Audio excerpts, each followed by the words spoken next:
घने और हरे भरे जंगल में एक समय की बात है जहां हर जानवर यही मानता था कि जंगल सिर्फ ताकत से चलता है और जो जितना बड़ा, भारी और ताकतवर है वही सबसे ज्यादा सम्मान के काबिल है। शेर अपनी जोरदार दहाड़ से पूरे जंगल में डर फैलाता था।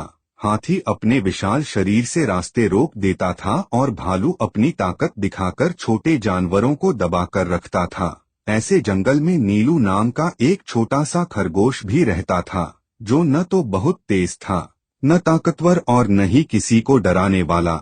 इसलिए बड़े जानवर अक्सर उसे नजरअंदाज करते थे, कभी हंसते थे तो कभी कहते थे कि ऐसे छोटे जानवर जंगल के किसी काम के नहीं होते। लेकिन नीलू चुपचाप सब कुछ देखता, सुनता और सीखता रहता था। वह जानता था कि हर समस्या का हल सिर्फ ताकत नहीं बल्कि समझदारी से भी निकलता है। तभी एक दिन जंगल की जिंदगी पूरी तरह बदल गई जब पास से बहने वाली नदी अचानक सूखने लगी। पानी का बहाव रुक गया, मिट्टी फटने लगी और जानवरों को प्यास सताने लगी। छोटे जानवर डरने लगे और बड़े जानवरों के चेहरे पर भी चिंता साफ दिखाई देने लगी। पता चला कि नदी के रास्ते में एक बहुत बड़ी चट्टान गिर गई है।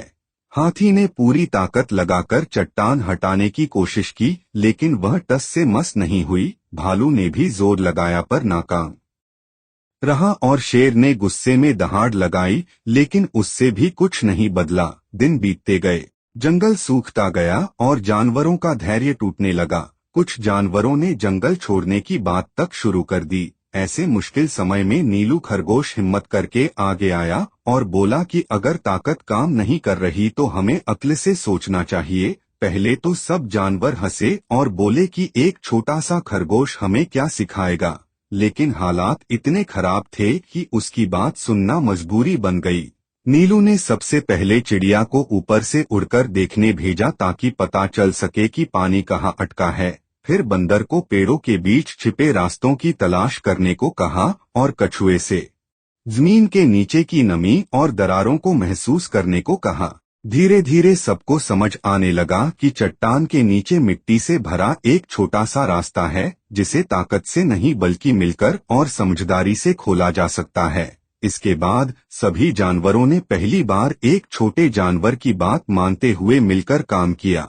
हाथी ने बहुत जोर लगाने की बजाय हल्का सा धक्का दिया। बंदरों ने मिट्टी और पत्थर हटाए, कछुए ने सही दिशा बताई और अचानक जोर की आवाज के साथ पानी का बहाव फिर से शुरू हो गया।